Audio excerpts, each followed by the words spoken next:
बात करें दोस्तों, याद रखिएगा भारत, मैंने कहा उत्तरी पूर्वी गोलार्ध में है, भारत चतुष्कोणीय है। और भारत की बात करें तो भारत पॉपुलेशन में यहां पर क्या है, सेकेंड नंबर पर है। और एरिया में हमारा क्या है, एरिया में है 7th नंबर पर। याद ये रखना है कि भारत की जनसंख्या हमारी 121 करोड़ के पार, यानी 2011 के अनुसार।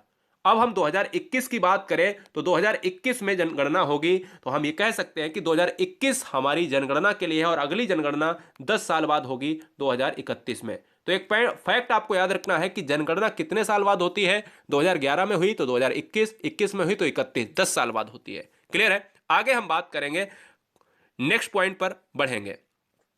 देखिए, भारत मैप के अनुसार क्षेत्रफल हम बताते हैं।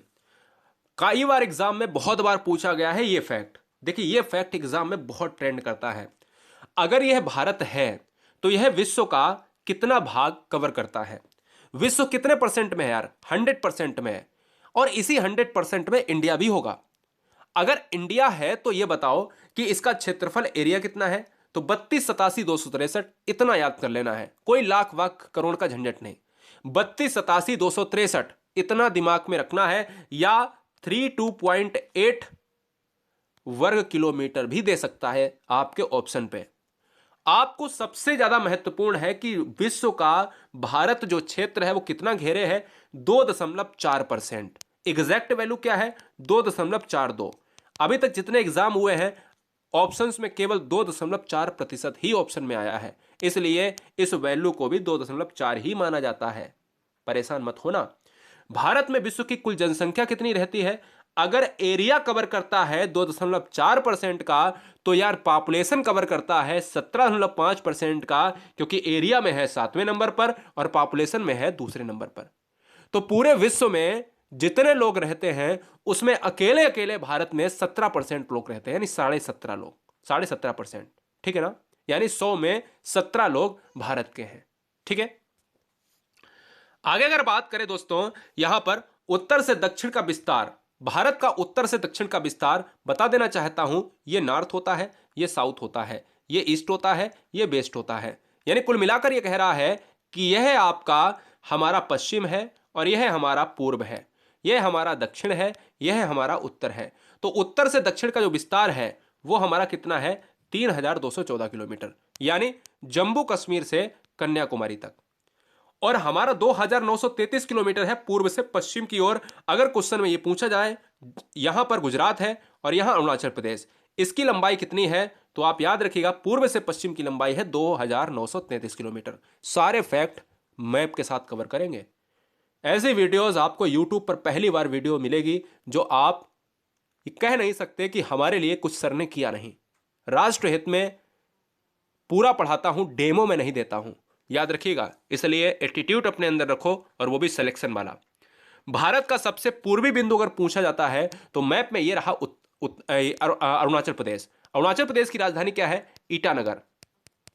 अरुणाचल प्रदेश में ब्रह्मपुत्र नदी प्रवेश करती है। और याद ये रखना है दोस्तों, यहां पर हमें क्वेश्चन कैसे पूछा जाता है कि अरुणाचल प्रदेश में हमारा सबसे पूर्वी पॉइंट है। एक हमारा नॉर्थ पॉइंट होता है जिसको हम कहते हैं पिगमिलियन पॉइंट। क्या पिगमिलियन पॉइंट कहते हैं? नहीं, यह गलती मत करना। इंदिरा पॉइंट को ही पिगमिलियन पॉइंट कहा जाता है, जो साउथ का पार्ट है। और नॉर्थ में दोस्तों इंदिरा कॉल है। याद रखना है, ऐसे ही आपके पूर्वी बिंदु पूछा जाता है। भारत का पूर्वी बिंदु है अरुणाचल प्रदेश में, जिसका नाम क्या है? किवतु है। इसको बलांगू भी कहते हैं। तो क्वेश्चन क्या बना कि भारत का सबसे पूर्वी बिंदु कौन सा है? किवथु या बलांगू है।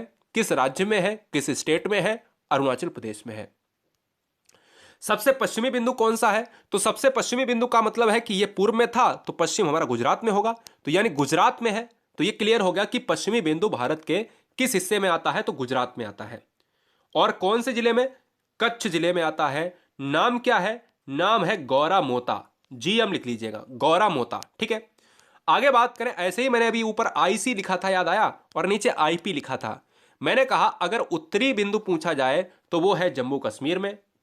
उत्तरी बिंदु जम्मू कश्मीर के लेह में स्थित है और जिसका नाम है इंदिरा कॉल, यानी आईसी।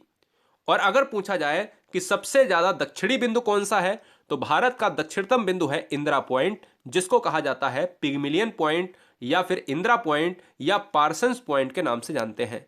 याद रखिएगा, यहीं से क्वेश्चन बनेगा, यह वाला बिंदु आपको भूलना नहीं है। बहुत सारे बच्चों को इंदिरा पॉइंट और पिगमिलियन पॉइंट पता था, लेकिन आज और 2 डिटेल हम जोड़ना चाहते हैं कि इंदिरा पॉइंट का नाम पिगमिलियन पॉइंट भी है, इंदिरा पॉइंट का नाम पार्सन्स पॉइंट भी है।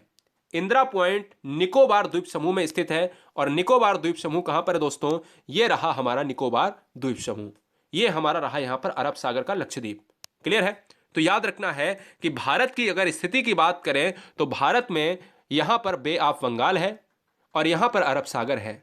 अगर अरब सागर की बात करें तो अरब सागर के साथ लक्षद्वीप आता है, और बंगाल की खाड़ी के साथ अगर बात करें तो बंगाल की खाड़ी के साथ अंडमान निकोबार आता है। ठीक है, इसकी भूमध्य रेखा से दूरी कितनी है? 876 किलोमीटर। किसकी है? यहां से पिगमिलियन पॉइंट की दूरी अगर देखा जाए तो भूमध्य रेखा होती 0 डिग्री, तो 876 जब हम किलोमीटर तय करेंगे तो हमारा भारत पड़ जाएगा। मेरी बात समझ रहे ना? यानी पूरे अगर विश्व को देखा जाए तो भारत यहां पर है, और 8 से 76 किलोमीटर अगर हम यहां से चलेंगे तो 876 किलोमीटर के बाद हमारा भारत पड़ जाएगा, यानी इंदिरा पॉइंट।